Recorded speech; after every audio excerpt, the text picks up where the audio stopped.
Yo, so that's exactly what Trump is doing right now. So if you go back and look at the actual analytics to what happened to the tariffs, to the economies, the last two times tariffs have gone into place, we had a recession and then we had the Great Depression. The Great Depression was technically led by increased tariffs, which led to a stock market crash, which caused the Great Depression, is my understanding of it.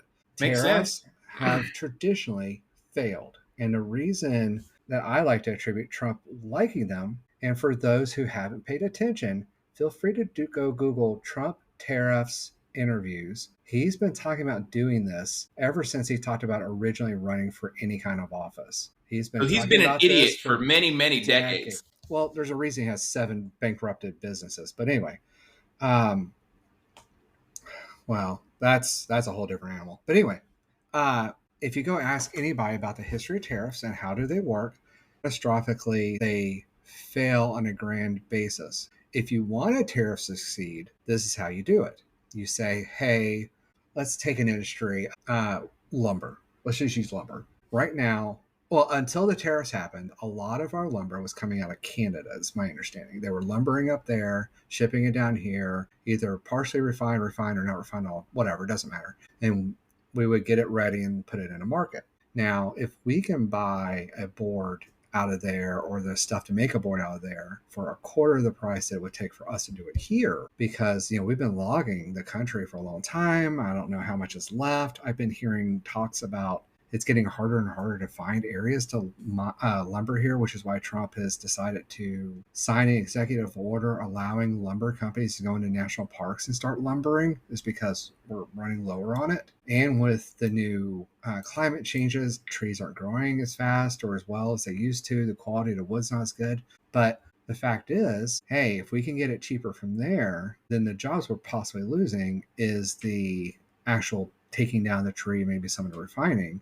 But when we just put a tariff on it and say, nope, no more today, we're done. That's a 300% tariff. You can't bring it in anymore. Well, you can't just say, okay, well, today, instead of mining in Canada or lumbering in Canada, I'm going to lumber in the United States. It's like, no. You have to get people, a company, you have to find locations, you have to buy the equipment, you have to get training, or bring in people with training that aren't already working, or train them up, or like. And then I'm going to tell you how much I'm charging for that. And then you still have to refine it, get the distribution channels in place. There's all these different things you got You to have to do set up with the your own wood, supply chain. We're quality dismantling our already control. existing supply chain just to be a dick to the world. That's what it looks You like. got well, hold on. Let's just walk through the process. You got to get quality control in place, which is a big issue. You got to get distribution in place. You got to get pricing accordingly. And as we've seen, between a time we go, oh nope, Trump just said no more, and he hard stops it.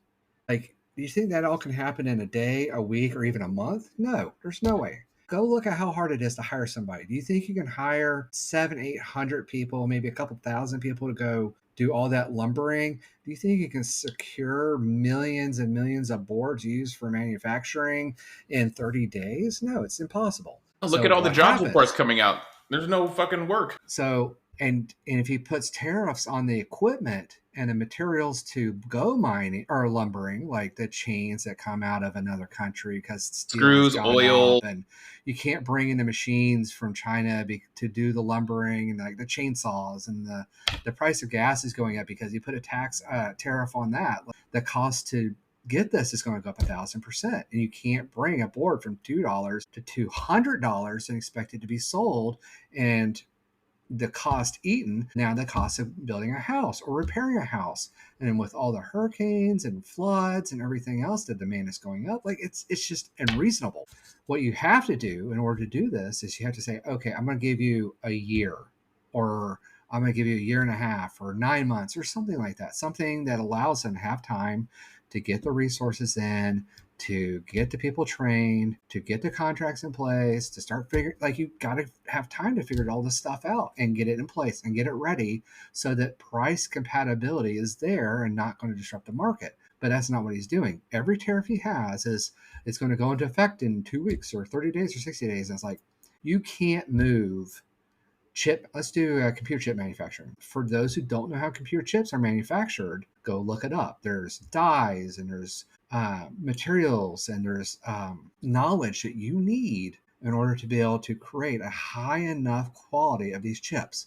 And inside a chip, there's these little pathways. The electrons go, and they're super small, which means that the dyes have to be microscopically tuned to, like, what is it, 3 nanometers right now, in order to be able to compress enough circuitry into that tiny little chip in order for it to do all the amazing things it does. And when Apple tried to move their dyes and their manufacturing facilities out of China to India at the beginning of the tariffs, when Trump had like 300% tariffs on China, they found out that the cost to move those to India, even with the low cost of labor there, the yields went from, what was it, 85% or something to like 30%. So that meant the cost goes up, 300% or 400%. And that is very wasteful between product and failures and having to check it. A cell phone goes automatically from $1,000 to $4,000 just moving it to China, moving it to India. And those guys are making, I don't know, a fraction of what the Americans are going to make. A cell phone in the U.S. will cost $20,000 when you add it all up. You can't make the iPhone in the United States. We just can't. We don't have the supply chain. We don't have the materials. We just don't have the stuff. And back to the same analogy, it's like, okay, so we're going to not allow anybody that has the knowledge into us, because over the last 20 years, we've had a brain drain, and the people that are best at doing this aren't in the U.S. They're over there in China. So we can't bring them here because Trump will arrest them and beat them and throw them in a Venezuelan prison. What he's trying to do to Hyundai. The manufacturing costs of silicone and magnets and steel and all that's going to go up tremendously too, which means that's an even higher cost to manufacture production lines, to be able to build a facility, to be able to build these dyes. The cost of plastic and oil is going up because Trump is being Trumpy. So like every single aspect of how you make a phone is going to be significantly more cost prohibitive. Should that be the final solution? Should we say, well, we can't fix it? Well, no, I like the idea, but the CHIPS Act was the right way to do it. Let's invest in America. Let's have American facilities built. Let's have new technology built, new ways of making dyes, new ways of using computers to control quality, putting people into schools and providing them jobs here so they can learn and get into the industry here. Let's slow roll this instead of tariffing it so we can make it more incentive. You want to do a 60% tariff in 2 years or 100% tariff in 2 years, and you do the CHIPS Act, probability that Intel and Apple and those guys will work together to figure it out and invest that money to actually build the facilities here, that might be more beneficial. But at the end of the day, he's saying, well, it's going to the Chinese military. I was like, come on, dude, let's be honest. If we're doing a 300% tariff, I know exactly where it's going. Your cronies are going to wreak it out in pork. And not for nothing, do you hear how much Trump has been on TV and probably in the past few weeks a bunch of different times with a different number of how much we've collected in tariffs. He's throwing out crazy numbers like 8 trillion. We've collected 12 trillion in tariffs. Okay, like where is it though? Where is it going? What is it helping? Is that funding your fucking Gestapo army? Where's this money?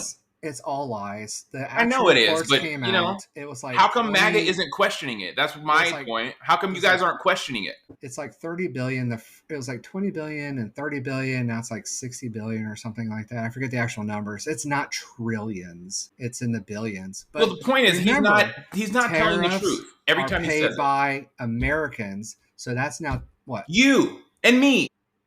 Almost $100 billion that you've had to spend to buy the same products at probably lower quality than you did 6 months ago. So they're taking your money and redistributing it to the wealthy through these tariffs. That's all that's about. It blows my mind that people are still arguing the point that we don't pay the tariffs. I still see that argument on Twitter. Like, we don't have to pay the tariffs. The companies are paying for them. Like, and there's enough but you're paying more for that product. Well, there's some of these people still believe the world is flat. So what are you going to do? And Santa Claus is real. Good Lord. Kids. He is. Anybody under the age of 18, Santa Claus is real. Santa Claus is real. Under the age of 18, right. If you think Santa Claus is real, go see a therapist. What are you saying?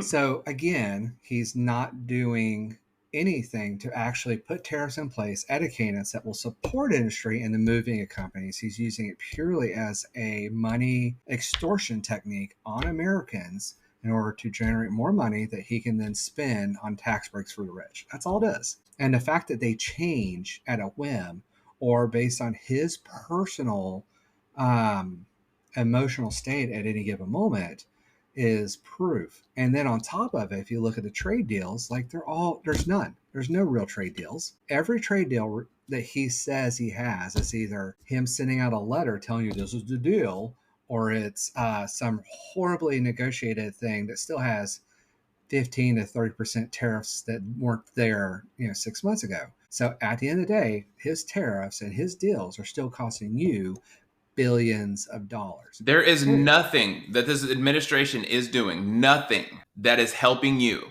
You think he might be. The only thing that I think he's doing for MAGA is convincing you that he is doing something. That's it. He's costing you more money. He's taking away your health care. Well, on a grander scale. And the other thing I want to go into with tariffs is there's two things I want to do. So I want to talk about the medicine tariff real fast, and then let's look at job loss. So the medicine tariffs, I'm going to go through this again. Trump said that he's going to place tariffs and get it figured out. So he gives you a 1,500% discount on your medicine. Well, in the short term, if he puts a 500% tariff, 300% tariff, your medicine is, depending on what it is, could be $300, and then your Medicare puts it down to $10 for you to buy. But let's say the actual price that you end up paying with insurance paying too is $300. If he puts a 300% tariff, that $300 medicine now goes to $900. Well, that's going to be a bit rough, right? And insurance ain't going to cover your life for that $600. Insurance ain't going to cover a tariff either. Die first. Yeah, they're not going to cover a tariff. So they're going to start cutting people off of medicines or telling you to eat the price in the short term. And that means your life-saving medicines are going to go up $5,000, $6,000, $7,000, $700 to $1,000, maybe $2,000, depending on how much your medicine base price was prior to insurance covering any percentage of it. Then there's the other part of that that's a problem too. And if you've made it this far in the video, hit subscribe and leave a comment. Come on. There we go. So if you look at this, these are places that have stopped shipping to us. What if your medication comes from here? You may not get it anymore. So you may stop getting your medicine altogether. This is what he's doing. And the reason for this is, the reason a lot of these people have stopped shipping to us is something called de minimis. Now, up until recently, there was something called de minimis, which is if the price was below a threshold, we would not put import taxes or tariffs on it. And up until Bush or Clinton, I think it was like $200, and then they got raised to $800, which means that if you so anything coming in under $800 wouldn't be tariff, which is the overwhelming majority. And it really helped out a lot because if the money on a $20 item is like 26 cents, it's not worth the $20 or $30 an hour paying these customs people to go through, examine it, look at the paperwork, catalog it out, and send you a bill, wait for you to pay it, and then ship it out. It just doesn't matter. It doesn't work that way. So it kept like 90% of the frivolous crap from binding up the shipping. And the reason that list that I just showed you has stopped shipping here is the United States said, hey, we can't handle it. We don't have the infrastructure or the people or the resources to collect the tariffs on these under $800 items. We need you to do it and then send us the money. And those countries said, fuck off, we're done. So they shut down shipping to us because they don't want to deal with that. And people are finding medicines and clothing and items essential for business and all these different things, stop shipping to them. And people are going to die. Businesses are going to go out because they don't have what they need. That's just what's going to happen. And you can blame Trump. He's the one that signed the executive order to get rid of turning into the third world. We're going to end up in the fourth world at this rate.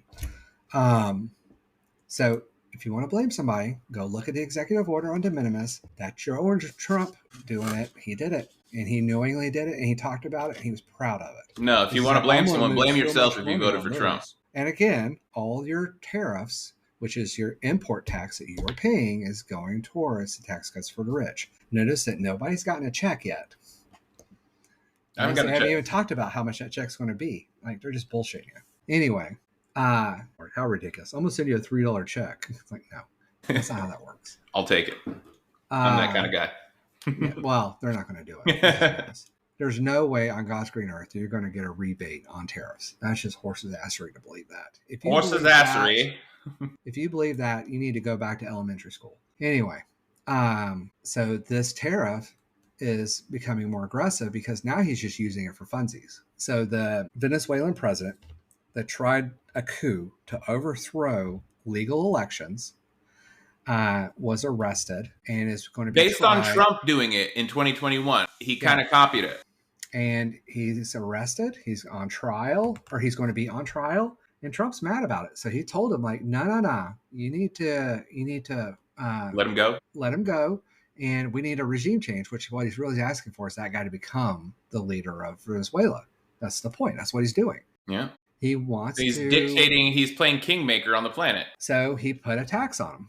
And when your coffee prices go up, coffee prices go up.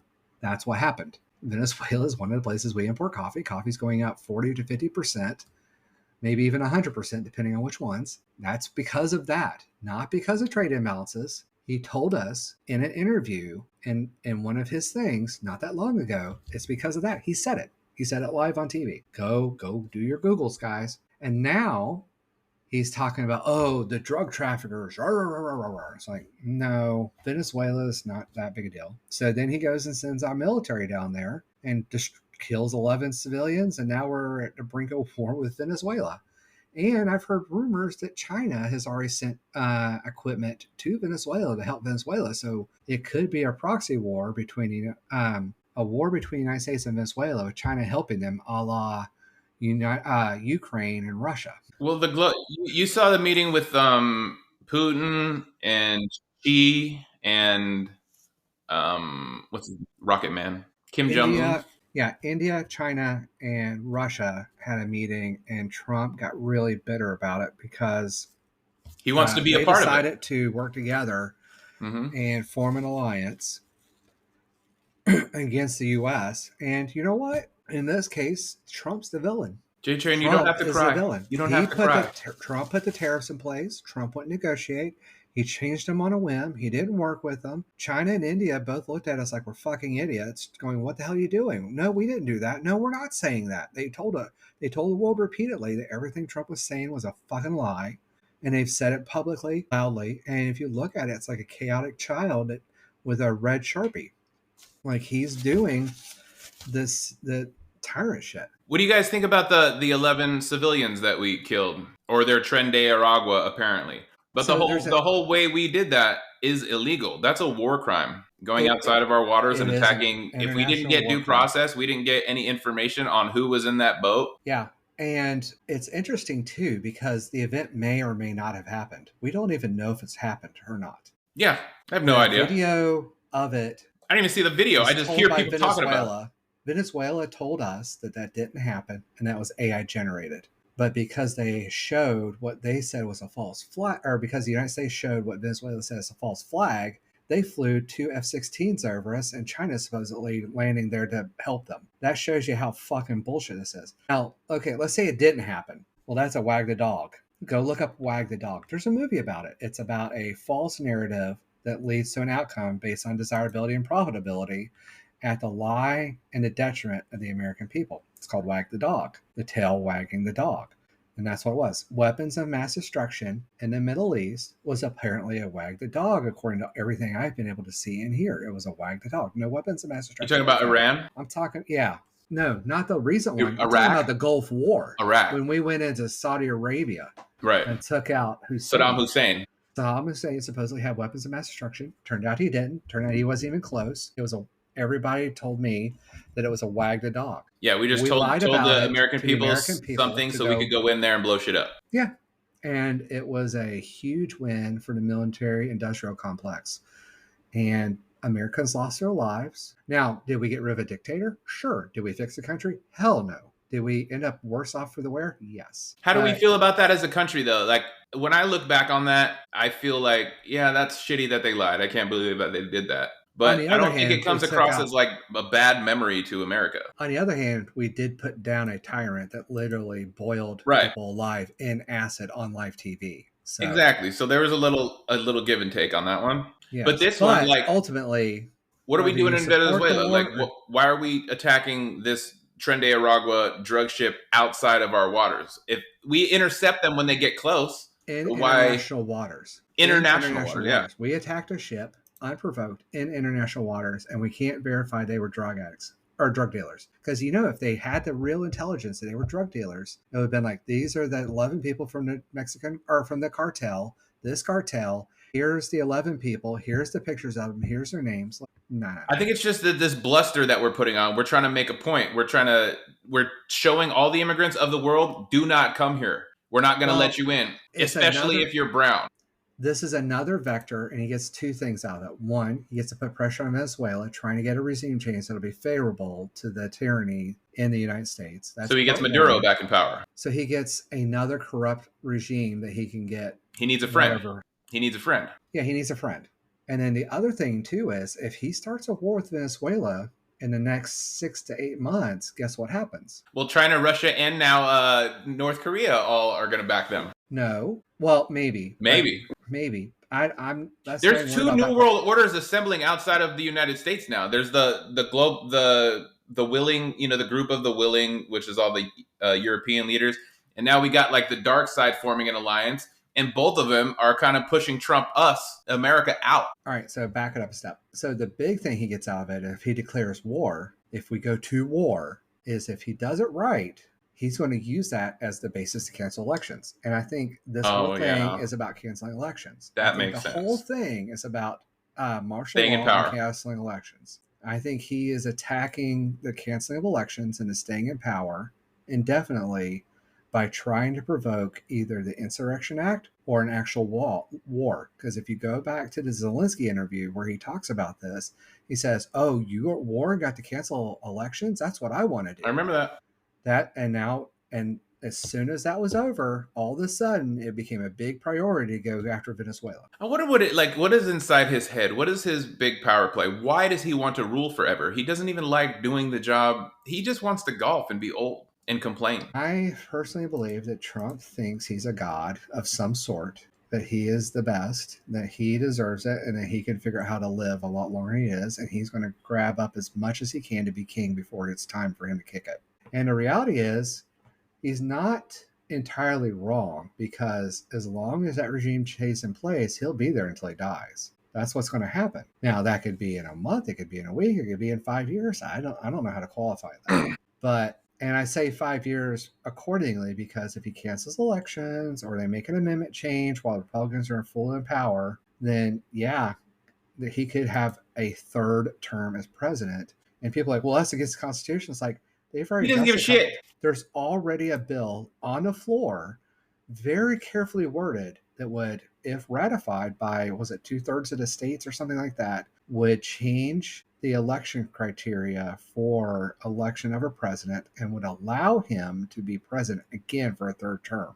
The other thing they've talked about is, if they can't pass that because they can't get control of 2/3 of the states in the union, which is why he's occupying all these different states right now, is to get control of them. If you can remove the Democrats from the offices of and Massachusetts and California, and if he can get Republican control in order to get the 2/3 pass, if he can't do that, then martial law, a war, or just canceling elections.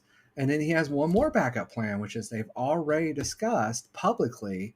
Well, if this doesn't happen and that doesn't happen, then what we'll do is Vance will run as president, Trump will run as vice president, and then as soon as they're elected, Vance will step down. A straw election. I'm sure. I'm sure that And will happen. according to a couple of different courts that have reviewed it, they think that that might be legal according to the wording. If you take it very strictly, if you don't take into account the straw part of it, blah blah blah, like according to the wording in the Constitution, that might be legal If depending on that does go, which court. if And let's be honest, Supreme Court is back in Trump's totalitarian play. Everything is lining up, and that's what I was wanting to talk about. And the last thing was The Supreme Court ruled today that it is legal, according to the Constitution, for ICE to target people based on skin color in order to shake them down and figure out if they're illegals in this country, which got blocked There's some good news.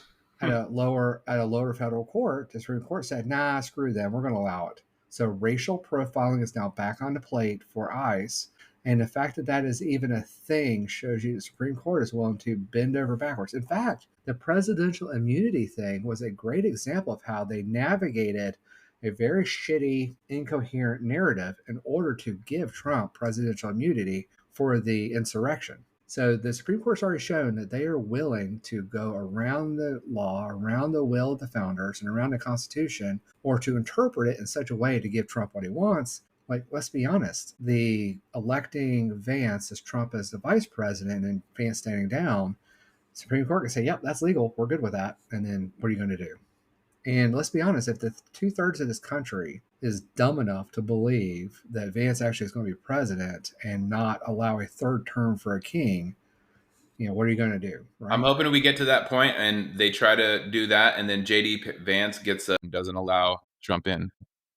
Well, what's really weird about it is everybody's like, well, JD Vance is better. It's like, nah, buddy. If you look at it, he recently said he was challenged about the legality of the attack on that boat from Venezuela. He said, I don't give a shit about the law. Mm. He literally said, I don't give a shit about the law. I don't give a shit about the legality of this. I'm the vice president. We're the government. We can do whatever the hell we want. He literally said this on video to a person. Like, he said it. He doesn't care about the law. And with the Supreme Court backing him and approving this lawlessness, what are you going to do? All right. The whataboutism reigns supreme. Well, what do you guys think? Let us know in the comments. Trump is losing it. My camera Trump just died. is I had to king switch right now. What do you guys think about Daddy or precious King Trump? And future King Vance, because that's what's lined up. Yeah. All right, Jonathan, take us out of here. I used to tell you, go vote, go get politically active, go do these things. But honestly, I'm kind of getting closer to like, go pray that something bad happens to Trump and let's move on. I'm going to pick it up. I want you to get out there and vote. I want you to get involved. I want you to hit subscribe. I want you to be part of this pro-democracy movement, because the only way we're going to get him out of office, if there is enough of us making noise. That comes in the form of protesting, comes in the form of voting, comes in the form of making social media posts. Put it out there. Put it out there. And I beg all of you, if you don't think anything I said today was valid, go Google it, go get the source of truth. And if I'm actually wrong in something, be respectful in your comment with the link to the thing. But don't go into the comments going, you're an idiot, and then leave it at that. That's useless. That's most of the comments, by the way. Include a link. You guys are dumb. An actual discussion. Yeah. Or we're kids. Gay. There's a lot of soy boy comments in there. Well, if you have something valid to say, make a valid argument. I'll bring you on the podcast. We can talk about it. When the ignorant fail to make a rational comment, violence and word tailing and naming is just the only thing they got left. That's the last refuge of the ignorant. Sorry, guys. Amen. That's the truth of it. All right. Well, until next time, hit subscribe. We're just trying to make sense out of this crazy world, and I hope you guys are too. My name is Chris McIntyre, and that's JTrain. This is Almost Above Average, and we'll see you on the next one. Buckle up, buttercups.